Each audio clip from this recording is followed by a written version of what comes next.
Welcome to today's webinar, Maximizing Leverage in Payer Negotiations Using Payer Transparency Data. This is Ashley Becker, HFMA's Manager of Client Services, and I will be moderating today's session. Now it is my pleasure to welcome today's speakers.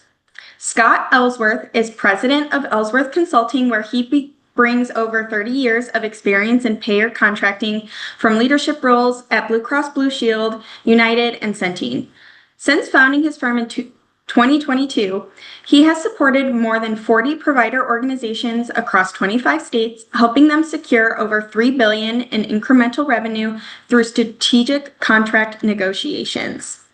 Dilpreet Sahota is the co-founder and CEO of Trek Health, a trailblazing company in pricing transparency that empowers healthcare providers to optimize payer contracts and increase revenue. A Stanford and UC Berkeley graduate, Dilpreet brings a strong track record in health tech, having previously led strategy and analytics at high-growth startups like Health IQ and Big Health. And with that, Scott, I'll turn the presentation over to you. Okay. Thanks, Ashley. Appreciate that. And I think it's afternoon for most of us here, so good afternoon, everyone. Dilpreet and I have done this before. If any of you happen to be in Denver, we actually did this in person at the annual meeting there. And so a little bit of a follow-up here, and excited to do this again with Dilpreet. And we're going to share some ideas and thoughts with you today. Hopefully you'll walk away with one or two nuggets that make sense and help you with your payer negotiations. So I'm going to kick things off here, walk you through a couple of slides, and then hand it off to Dilpreet. And then our hope is we'll leave plenty of time here for any questions that folks might have. And so I think the first thing I would say is if you're struggling with payers, if you're struggling with your negotiations with payers, if you're struggling with your reimbursements, your rates, hopefully you know that you're not alone. One of the things I hear constantly, whether it's working with clients or out speaking with groups, it's just how difficult it is for folks.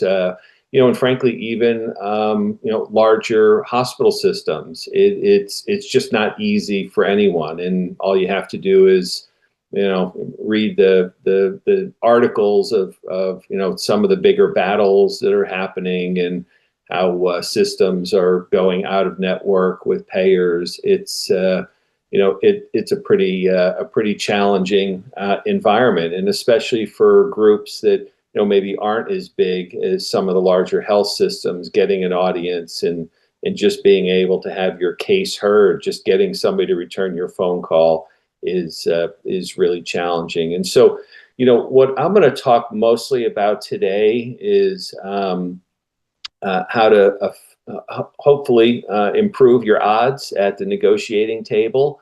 And recognize that as a provider, you have more leverage than you probably realize, and how to effectively negotiate with payers or set yourself up for the best chance of success. I'm not going to spend a lot of time getting into some of the other aspects in terms of dealing with rev cycle and denial and downcoding and slow pay, low pay, no pay policies. That's certainly a real issue. There are some things you can do in terms of trying to deal with that during the negotiation, and you absolutely should. And I'll talk about including outstanding AR in that. But most of today is really going to focus on just how do we improve our reimbursement rates? How do we get them to at least keep up with inflation?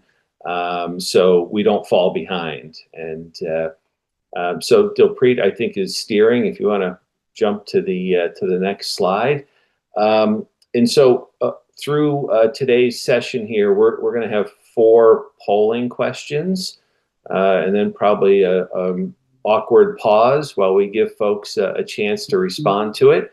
But the first question up that we'd love your feedback on is, which part of payer negotiations creates the biggest challenge for your organizations? And we've given you 4 choices here. I'm sure we could all come up with a lot more than 4 that give us headaches, but we've come up with 4 benchmarking rates against the market.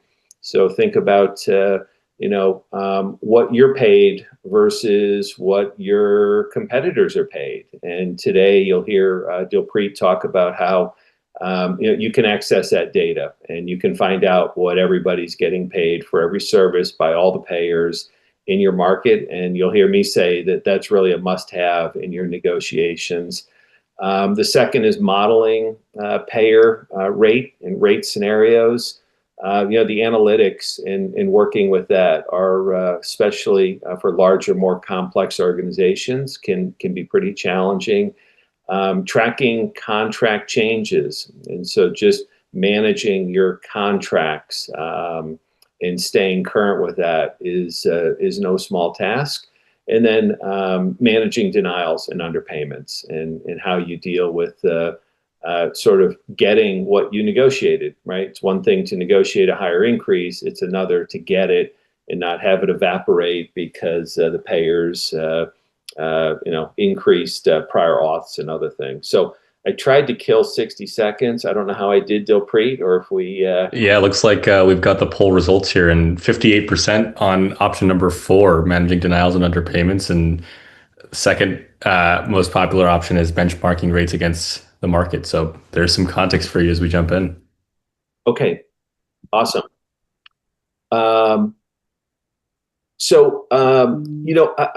I'm going to share with you today just a couple of thoughts on a framework and how to think about your negotiations as you go into them. What you're going to hear me say is have a strategy.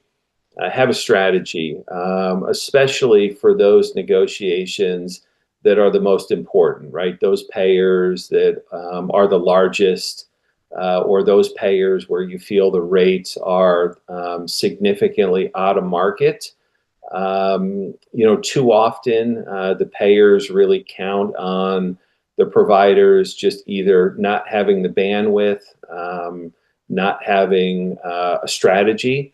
I've seen too many times providers sort of go into a contract renewal and there's almost a mindset that, it's so painful. I just want to get it over as quick as I can. And that certainly falls into the side of helping the payers and how they approach it. And so, I'm going to talk about largely sort of 3 big buckets here. One is just building your strategy. What is your strategy? What does it look like in timelines? Number 2, how do we think about building our proposal? What should we ask for? How do we position it both from a rate standpoint as well as contract language to address some of those issues like down coding, denials, low yields, et cetera. And then, actually negotiating the deal. How do you do that more effectively? And so, first thing I'll say is start early. Start early. Depending on your organization and how big the negotiation is, that could be 12 months. If you're a large organization, you've got a big negotiation coming up for 1/1/27. Yeah, 1/1/27, not 1/1/26. It's not the worst thing to start thinking about that now and how, we're going to have to really get after that in Q1 of 26. The payer's strategy is generally always the same. It's start late, go slow, run the clock out, then you have limited options, right, at that point. And so first and foremost, start early. Now, for a number of folks on this call, starting early might be, 12 months is too much, but if you've got a renewal coming up for 4/1, starting now to think about your strategy and put it together, you've got plenty of time to do it. There's always situations where it's not ideal. You're thrown in, you're new enroll, and we're in the middle of a nasty negotiation, and you got to do the best you can to deal with it. But the point here is, it really does take time to pull the data, analyze the data, understand your market position. You want to be in control of the timeline with payers. You want to set the timeline. You want them to understand that if we don't have a deal by a certain date, then there are consequences to that. For example, could be notifying your patients, 90 days prior to the term date.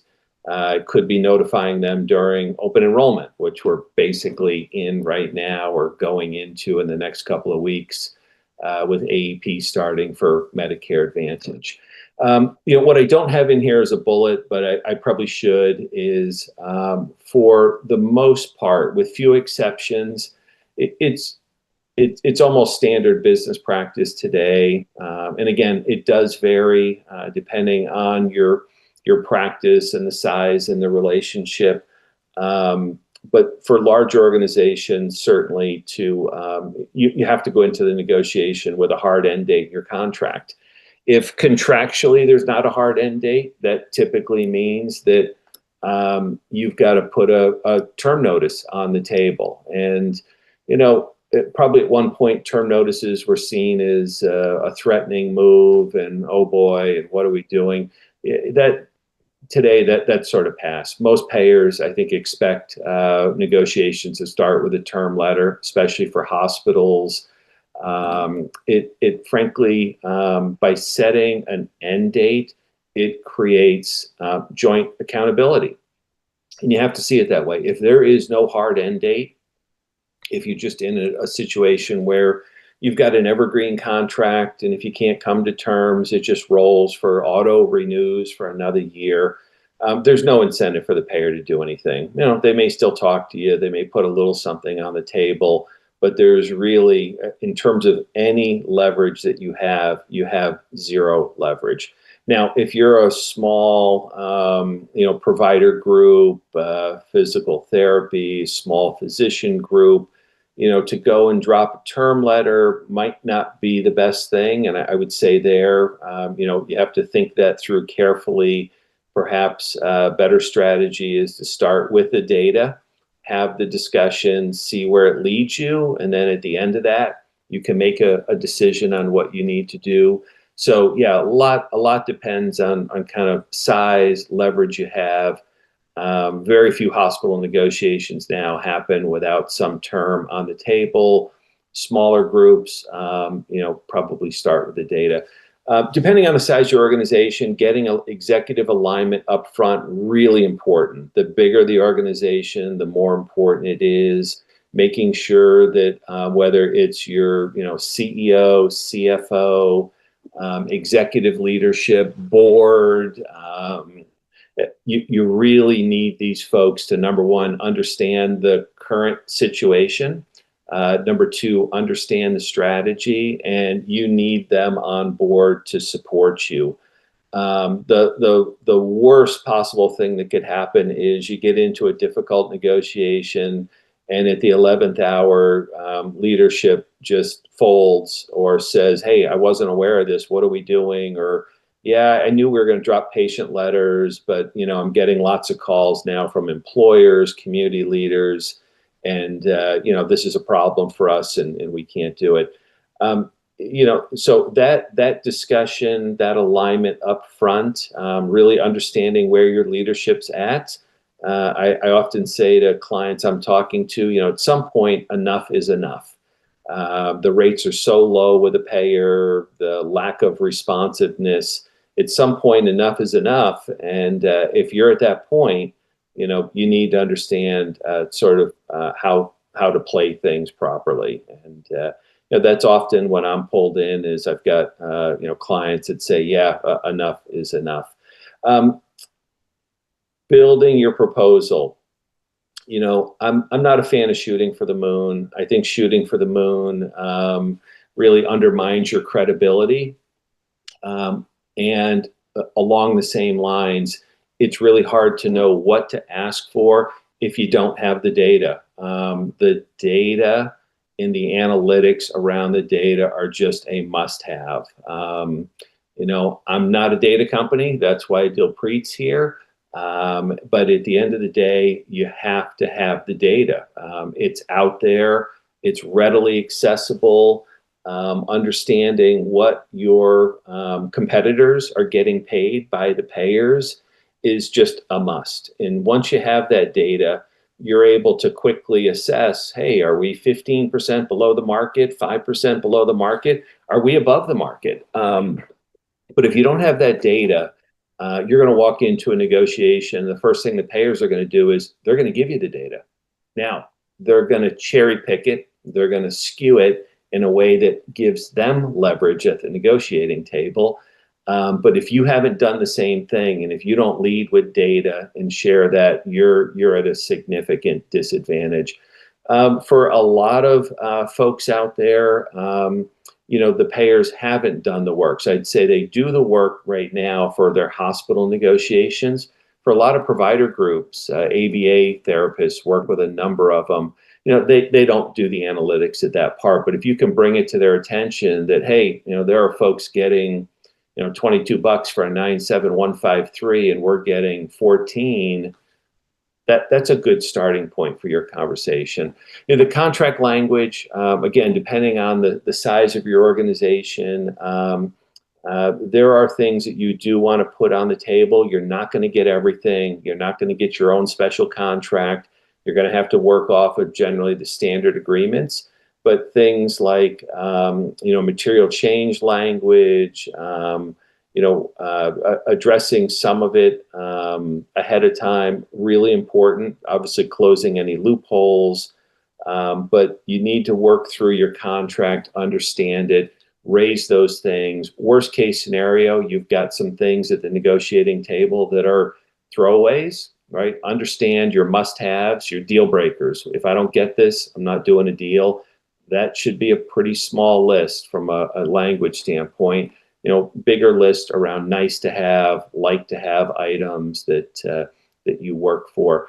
Pull in your AR and monies owed, and that's really important leverage to bring to the table to say, hey, look, we've got all these claims that aren't being paid. They're not being paid correctly. Administrative denials are particularly nasty.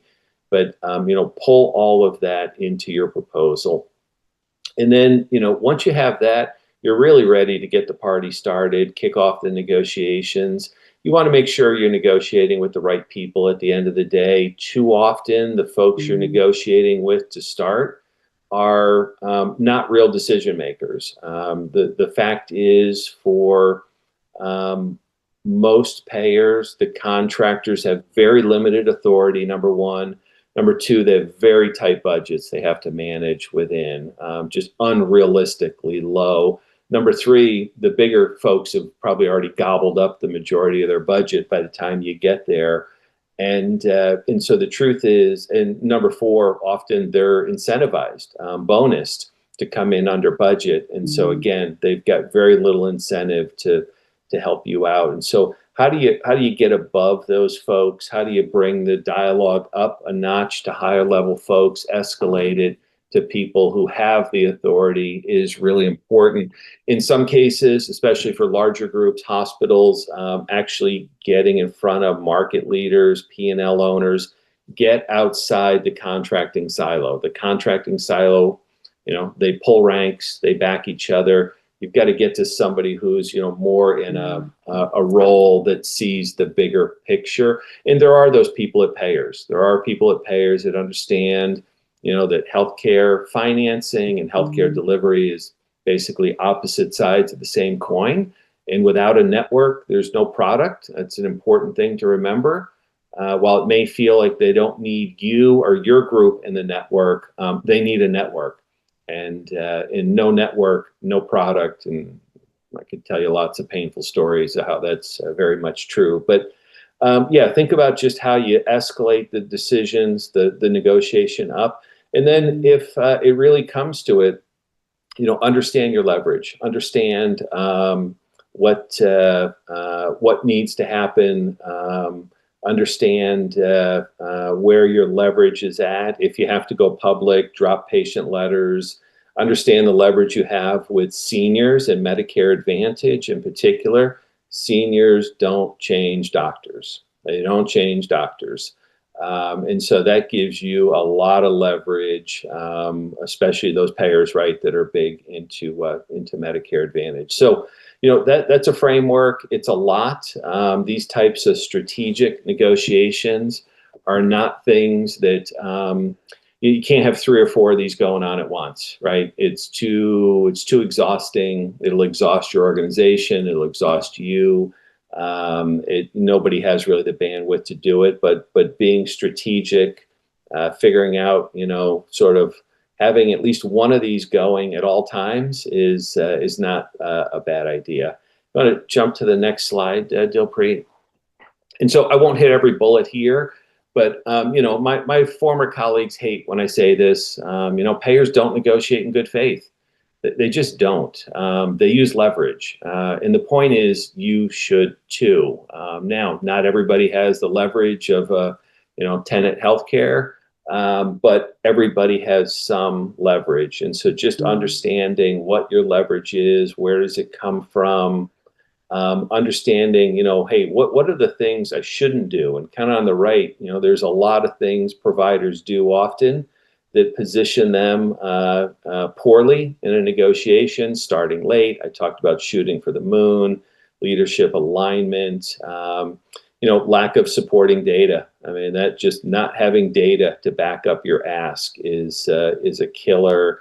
Negotiating things separately. I've got clients where the physician for hospitals, the physician contract renews 1 month, and then the hospital's not for another 18 months. And, that really undermines your ability to negotiate.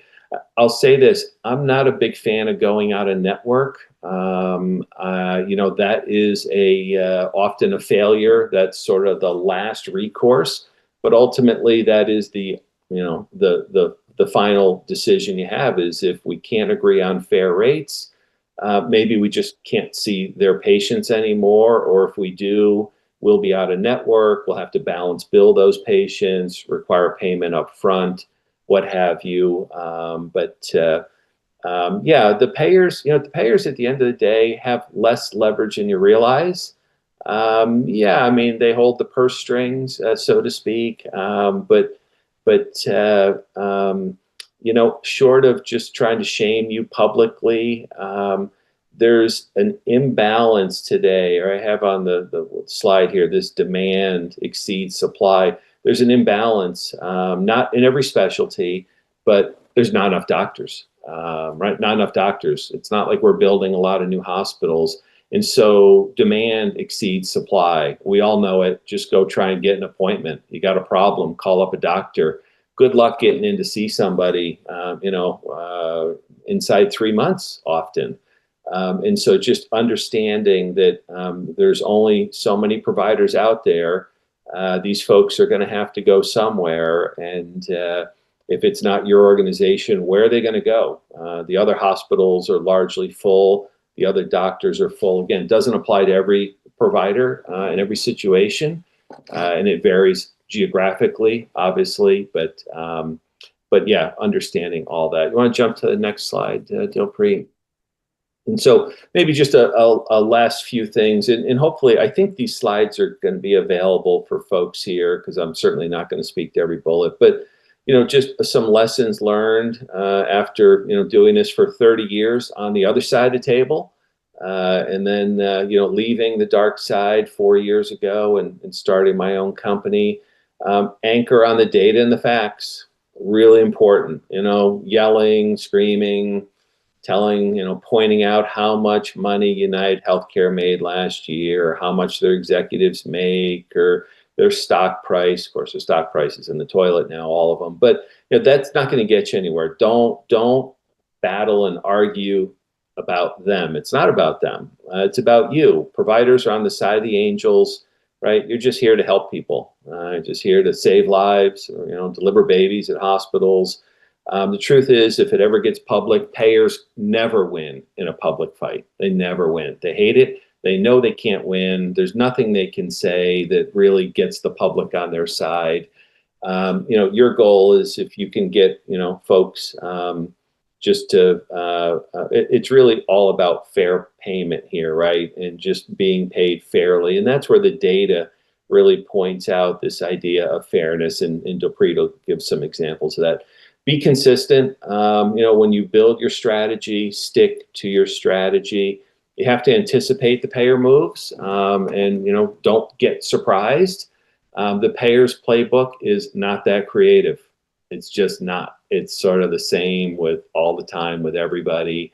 But they've got some moves you want to anticipate, but be consistent. If you're all over the board, they got you. I talked about escalating quickly. Look, at the end of the day, payers do know two things: pain and leverage.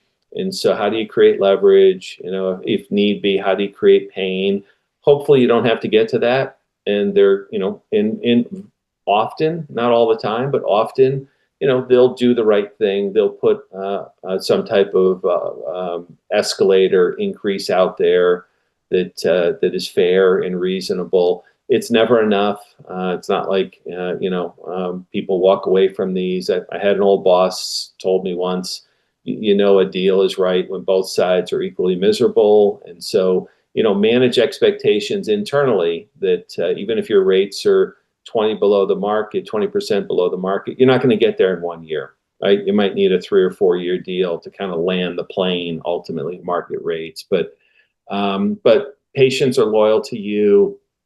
I talked about anticipating, closing the deal. It's important to know that, when you got the best you can probably get, move forward, but, be resolute in your mindset.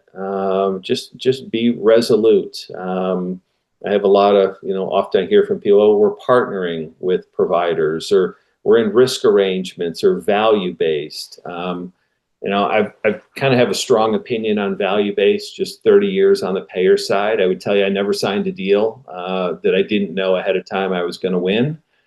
So just know that the payers have armies of actuaries. Anything risk, value-based, they're going to win. And then maybe you win, maybe you don't. But this idea that, we're going to be friends or partners, it's a tough one. Be careful with that. And just lastly here, kind of summing up my slides, have a strategy. You have more leverage than you realize. The shameless plug at the bottom, but the point is really think through your staff, your bandwidth to take one of these on. I would just tell you that the vast majority of situations I run into, either providers don't have anyone who does it for them. They haven't touched payer contracts in years or asked for an increase, or the folks that they have are just overloaded. They just their staff to sort of deal with payer contract renewals from a transactional standpoint. We got a renewal coming up, and we'll exchange a couple of things, but they're not really prepared to deal with a 6 to 12 month strategic negotiation. And again, that's not every group and every situation or every payer, but making sure you've got the folks there that can tackle it is really important. And I think that's my last slide. Thanks, Scott. Very actionable and tangible things there that you just walked through from best practices perspective. And jumping along, I'm going to now transition into the second component of our presentation here today, which is how can we now actually take the data that's been referenced that multiple times now since Scott kicked off our conversation here, and actually take that to turn it into a strategic advantage. Many of us on the call here today are likely aware of the transparency and coverage ruling that was put out by CMS a few years ago that requires, of course, providers and payers now both to publish transparency data, data for all services across the board. So just to kick off my section here, we have our second polling question. The question is, is it true that CMS transparency and coverage regulations require payers to publish machine-readable files of actual rates every single month? Hopefully, a bit of an easy question here to make sure we're all engaged. So I'll give you all a moment to answer the question while we before we jump ahead.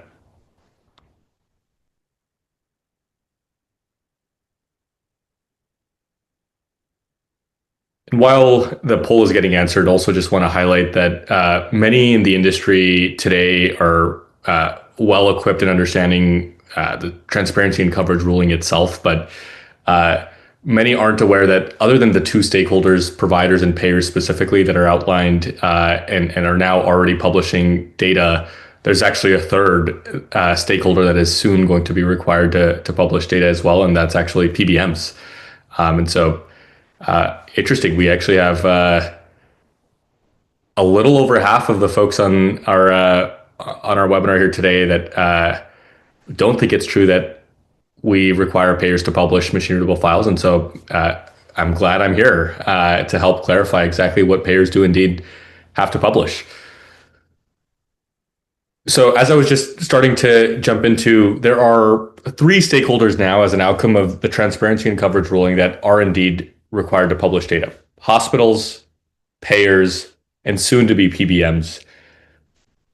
Many might be familiar already with what the hospitals are required to publish. You can actually go to any hospital's website, and in the footer of their website, there's supposed to be a link that says pricing transparency, where you can actually go and download an Excel file that contains all of their rate sheets. It's supposed to be extremely accessible. And there are some compliance issues on the hospital side, but that's one side of the coin. There's also the payer side. And the payer side is actually much more complicated. There's hundreds of terabytes of data that is getting published every single month. You can actually do a quick Google search yourself and search for the name of a payer, maybe United Healthcare. And if you just include that keyword plus transparency and coverage in Google, you'll probably find in the first or second link an actual site that United Healthcare is now required to publish rates for every in-network provider across the board. So that means whether you're a group practice, whether you're a facility, whether you're an individual physician that's got a one-person contract, it doesn't matter who you are. If you've got a contract with a payer, that rate for every CPT code, every revenue code, every DRG code, whatever it is, has to actually get published by the payer, down to the level of the dollar and cent that has been negotiated. This has been live now for about 3 years, and I would outline that perhaps the first 12 to 18 months were the compliance phase, when payers were getting into the cadence of actually publishing this data and making the data sets complete. There have since then been enforcement mechanisms that have been put in place that require these data sets to indeed get published, and every payer now is indeed publishing this data. And that has led to tens of millions of unique billing and service line combinations and hundreds of billions of individual rates that we now are sitting on here at Trek Health to support provider organizations like yourselves in understanding our market standing and actually renegotiating our payer contracts. And the real life impacts have been interesting to see. We've been in market now for roughly 2 years with our pricing transparency suite. And what we're seeing is a few things. The first is that legacy negotiations, in which you historically might have seen payers totally strike out any conversation to do with rates of competitors, given the confidential nature of each payer contract, that has entirely been upended. You're now actually allowed to take this data into a payer negotiation, given the payer itself is publishing the data. Scott mentioned an example of maybe an ABA provider that is getting paid perhaps $8 or $10 less per service than the competitor across the street. That's actually a data point now that you can reference as you jump into these negotiations. And at a minimum, if you're not referencing it in the negotiation, you can at least understand that yourself and get a global view as to what's going on from a reimbursement perspective. And we see that there's been an impact across really every stakeholder that's involved: CFOs, managed care teams, analysts, and revenue cycle leaders. We support roughly 140 provider organizations across the country, from Fortune 500 health systems down to small single state, single city, even provider organizations that are single specialty, and have seen that regardless of the shape and size, there's probably some way that this data can help open your eyes to what exactly is going on in the reimbursement landscape and where's there opportunity for me. So polling question number 3, before we dig into some specific examples here, how confident are you that current payer contracts are actually capturing full reimbursement that you're entitled to? There's a range here from not confident at all the way to extremely confident.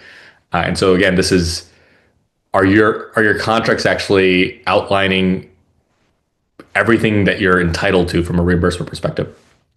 We'll wait a few moments here as we have our attendees go in and answer these questions. And while we're waiting, I also just want to highlight, please do feel free as we get to the second half of our webinar here today to jump in with questions in the Zoom chat. Scott and I will do our best to reserve time at the end to answer anything that is top of mind that comes up as we jump in. So looks like overwhelmingly we're either somewhat confident or indeed confident that we capture reimbursement within the contract itself, but that looks like overwhelmingly we think that there might be more that we can capture in the contracts. I've seen from my anecdotal experience with our customer base that sometimes we have very cleanly laid out reimbursement schedules laid out in the contracts themselves, but a lot of the times it can be much more complicated. There might be a rate sheet that's referenced in an external addendum, or in Availity, you've got your fee schedule that you got to go out and capture that's referenced in the underlying contract. And so looks like many of us here have some level of a challenge in maybe even just first consolidating our rates. What are we even supposed to be getting paid? So jumping in to now what we can do with the transparency and coverage data itself, there's a few different areas that I want to highlight. The first is that although your contracts might have fragmented reimbursement data, or there might be external areas where your fee schedules are referenced, the pricing transparency data that payers are posting now include all of your in-network allowed amounts. And so even if you have trouble consolidating all your internal reimbursement data that you're supposed to be getting paid per your contract, you have now a new reference point that you can look at. We also see that often providers are leaving a big chunk of revenue, maybe 3 to 7% or more, on the table during payer negotiations because we're not actually inserting a robust benchmarking process. To Scott's point earlier in the talk, many of the components of the negotiation itself are interpersonal, related to who you are interacting with at the payer organization, how much leverage you've been able to demonstrate as you've been negotiating itself. And so it's important before we get to the negotiating table to at least understand what fair looks like and ensure that there's this lack of areas that we might be leaving real dollars on the table just because we don't know what others are getting paid. I also want to spend a moment before I showcase real life examples of the pricing transparency data itself, talking a little bit about what is different between this new data that is available as an outcome of the transparency and coverage ruling versus traditional claims data sets. Many of the folks on the call here today might have historically worked with traditional claims vendors in accessing big claim data sets that are typically aggregated from clearinghouses or other third parties to give you a perspective on what reimbursement might look like. And there's a lot of interesting things here that we should note about what's different in this new data versus what historically has been available. The first is that the transparency and coverage ruling data is not limited in any way from being shared. Traditional claims data sets are aggregated as an outcome of effectively a payment processor, and so there's standard HIPAA restrictions and other anti-gag and confidentiality related concerns that lead to often some benchmark level information that you can get from claims, but not specific robust answers of what a exact competitor is getting paid for an exact service. The transparency and coverage data is not convoluted. It's not aggregated, or it's not benchmarked. You get at the level of a specific NPI number, a specific billing code, and a specific tax ID, what a negotiated dollar amount should look like. Also, claims data sets historically have been aggregated historically. You might access a robust claims data set that somebody's aggregated a year ago, 2 years ago. But as we know, reimbursement trends are changing constantly. There are specific service lines or entities that might have negotiated significantly new contracts in your market over the past 6 months. And how long is that going to take for claims data sets to pick up those changes versus transparency and coverage data?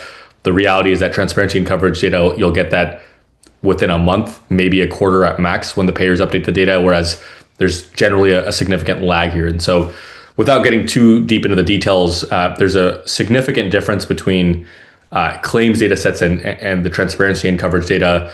The most important thing that I would leave us here with on this slide is that you can actually use the transparency and coverage data in your conversations with payers, whereas traditional claims data sets would get stricken out on the basis of how that data was actually collected. So polling question number 4 here, when you're actually digging in for payer negotiations, it'd be interesting to hear everybody's take on what data do you actually use that gives you leverage today within your negotiations? Internal claims data sets? Are you getting stuff from consultants or brokers? Are you relying on payer provided data sets? Are you using maybe this new transparency and coverage data, or something else? What data from your perspective are you using today, and do you believe is going to give you the most leverage in these negotiations?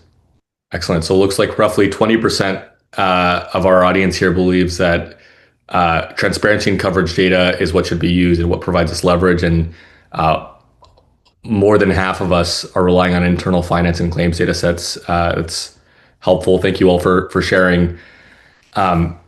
And that's typically what we see.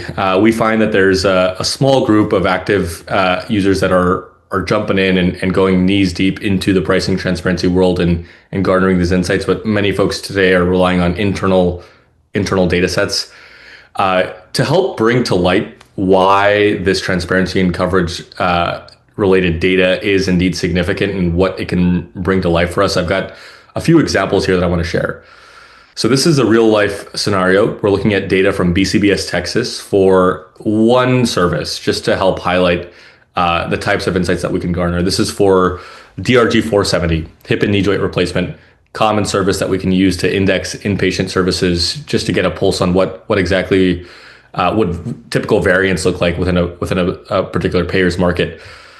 And within this single payer, BCBS Texas, when we look at the chart on the bottom right here, every 3-digit code there is a zip code grouping. So these are specific geographies within the state of Texas that are being grouped together here. And you can see that there's significant variance, over 350% variance in terms of what a entity is getting paid based on where they are. And it's not always on the realm of, are you in a metropolitan area versus in a rural area? Often we find that it could just mean, is this specific geography filled with folks that are indeed successfully negotiating? And oftentimes the variance is explained by variables other than what you might expect. It's not always on the basis of sort of standard variables that one would expect if we were to do a health economic study on what payers should be reimbursing. It's often an outcome of somewhat random variance that can be ascribed to geography, ascribed to who the providers are, and many other variables here. And on the left side of the slide here, you can also see the types of example metadata objects that you actually get to be able to tie these rates down. We have the name of the provider, their NPI number, their tax ID, their address, the specific plan that the data is coming from. We can tell if it's coming from a specific PPO plan, if it's coming from an ACA marketplace-based plan. We can delineate those rates and tie each dollar amount to a specific facility here. Another example here, just to highlight for an outpatient service in San Francisco, looking at CPT code 99214, common E&M visit, E&M code for just an office visit with a physician, for a provider group in the city of San Francisco, California, where the cost of actually employing a physician is going to be relatively the same, regardless of if you're UCSF, Dignity Health, or a small mom and pop practice. The reimbursement can very well be 500% or more in variance, depending on the site of care that you're actually rendering services at. And so what's profound about this data also is that we're not only able to show you variance in rates by facilities or variance in rates by geography or by plan. All of that is the table stakes analytics that can be provided as you jump into a negotiation. But you can also see changes in rates over time.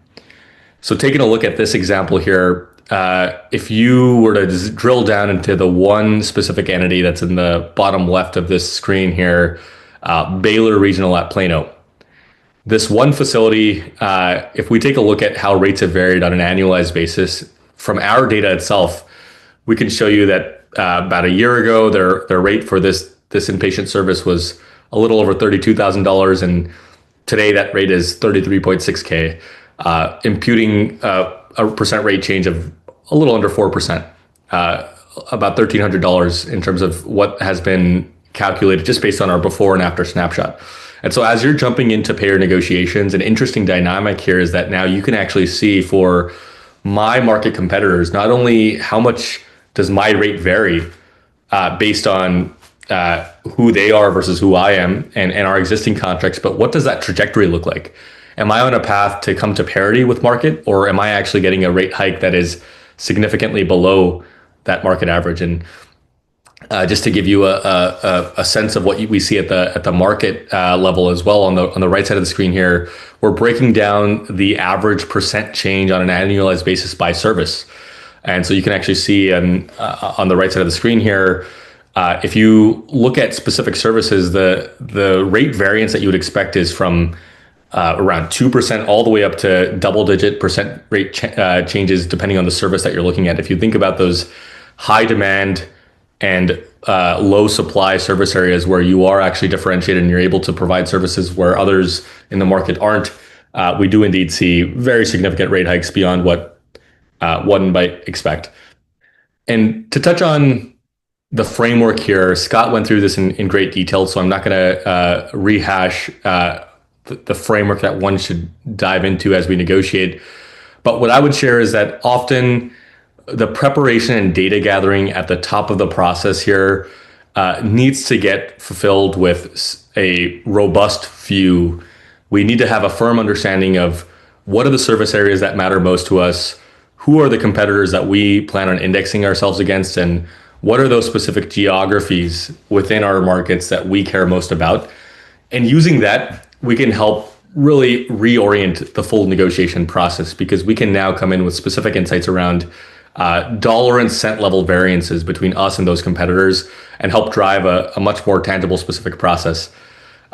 And beyond that initial data preparation stage, we also found that transparency and coverage data can really help you at each step of the process. If you're looking at finalizing your payer arrangement and doing your market scenario modeling based on what the latest proposal the payers put out looks like, rather than only using yourself as the baseline, let's actually take a look at, if my rates were to come to parity with my competitor, how would that look versus what the payer's latest proposal has been?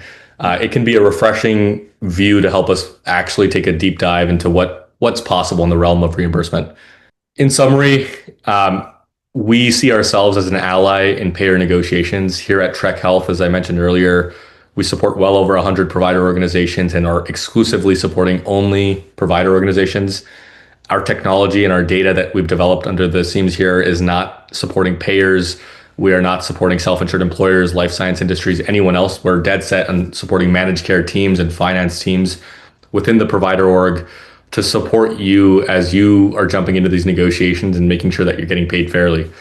The types of use cases that I've outlined earlier where we find this to be most significant are identifying those areas of extreme underpayment. Are you off by negative 20% or 15% of market average? If so, let's isolate what specific services are making up that gap and how can we fill that quickly. In summary, a few other areas that I want to just highlight. This world of transparency data is changing quickly. There continue to be regulatory shifts that are out now that are really fundamentally changing what is available. Very soon, we're going to have a new schema of payer data. There's been early feedback on constraints around billing methodologies. Today, we don't know if there's a stop loss arrangement between the provider and the payer for a specific service. These types of additional context points are likely to be included in Schema 2.0 that's going to be coming out early next year. As I mentioned earlier, PBMs quite soon are going to be required to publish MRF data sets as well, so we can actually see from the level of the manufacturer down to the pharmacy what exactly is the cost of a drug for everybody in the value chain, which is not something that we're supplying today, and a bunch of other areas. And so in summary, Scott and I can be contacted at the websites and email addresses that you see on the screen here. I will pass it back to the HFMA team to maybe collate any questions that have come up in the chat or otherwise for us to dig into. Awesome. Thank you both for that engaging presentation. I would like to remind those listening to enter your questions in the Q&A box located on your computer screens or in the chat. First question, how do we ensure our internal teams are fully aligned before engaging in payer negotiations? And what missteps typically derail that alignment? I'm happy to take a pass at that, and Scott, I'll pass it to you. I'll start with maybe the data perspective, and then I'll pass it along. What I often find is that as we think about payer negotiations, internal teams will, of course, need to align with the exec team on our targets. And I find that managed care teams and contractors are often sometimes shooting in the dark when we're coming up with our targets, or perhaps basing those targets on historic metrics rather than what might be possible within our markets. And so as a starting point, I believe that one area that we can get more robust on generally as a provider community is that building a standard process to figure out what our targets should look like within a particular payer, within a particular service line, and basing that in reality using data rather than on instinct. And Scott, I'll pass it over to you for other areas where there might be opportunity to align up front. Yeah, no, I think you said it well, Dilpreet. I would just add, at the end of the day, I think it's a leadership function. So someone has to decide that, whether it should be based on the data, but someone's got to decide that, look, this payer, these rates are unacceptable. We have to develop a plan and a strategy. They've got to empower the team to come back with that strategy that's going to achieve something different. And I think that's really the key. Generally doing the same thing you've done before is not going to yield different results. So what are you going to do differently? How are you going to approach it differently? What's the strategy? And so when you work together to put that strategy in place, review it with, all areas of the organization, the finance team, operations, leadership. Again, depending on the organization, a smaller group, that could be 2 or 3 folks. But yeah, having people on the same page and just understanding end to end, sort of how this is going to play out, and what steps. The key here is just no surprises, right? That's where things start to fall apart, is when people don't understand, 4 chess moves down the road, right? We were going to do this. And if they're not prepared, or they don't understand it, or don't anticipate some payer moves, that means that people can often, have second thoughts. At the end of the day, all negotiations are different. They are somewhat fluid, so you can't predict everything, and you've got to kind of go with the flow. But the more you can do up front, the better. Great, thank you both. Another question, how confident should we be in the completeness of data reported by payers when compliance is enforced at individual state level versus hospital compliance enforced by CMS? It's a great question, Jackie. Thank you for asking that in the webinar chat here. So it's a fair call out. The technical enforcement of pricing transparency lives in 2 places. All hospital files that are posted at the level of hospitals are, of course, enforced by CMS, and many hospitals that we've spoken with have gotten letters from CMS after there have been audits put in place on the data that they're reporting and maybe holes that had to get filled. Whereas the actual payer level data sets are technically enforced at the state level by the heads of departments of insurance at the state level. And what I would share is that although enforcement has been honestly somewhat lackluster, there have been some states that have moved on enforcing against payers and some that have not. Generally, what we found is that anytime there has been an enforcement move, the entire cohort of data has changed. And I'll give you specific examples. We found in the early days of pricing transparency, 24 months ago, certain service lines, anesthesia, physical therapy, ABA services, a few other areas where there were clear gaps in the data that the payers were required to post. And when there was enforcement that was put out in the state of Massachusetts, as an example, turns out United Healthcare made the adjustment and fixed the data in all 50 states. And that's generally a trend that we've seen to be true. I'll also note another few comments here.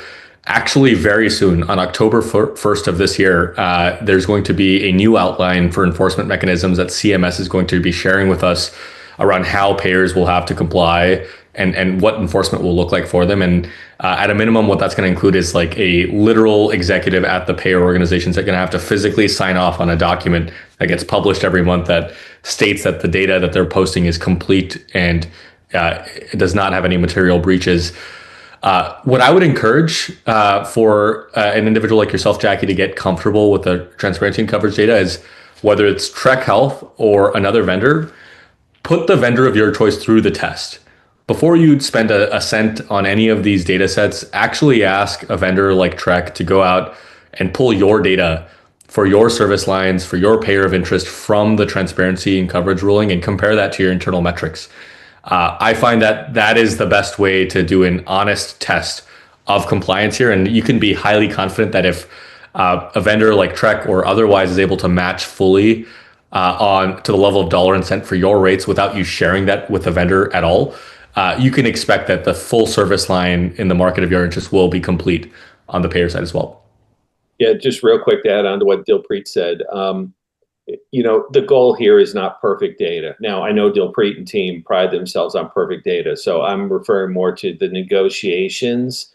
You don't need perfect data. Don't make that your goal. Right at the end of the day, even if you have perfect data, you show it to a payer that they're underpaying you 10% to the market, right? Does that mean they're going to open up their checkbook? No, it doesn't. It's still going to be.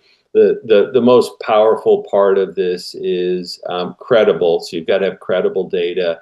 But then at the end of the day, even if the payers aren't submitting it correctly, it's their data. And that's perhaps one of the most powerful things at the negotiating table.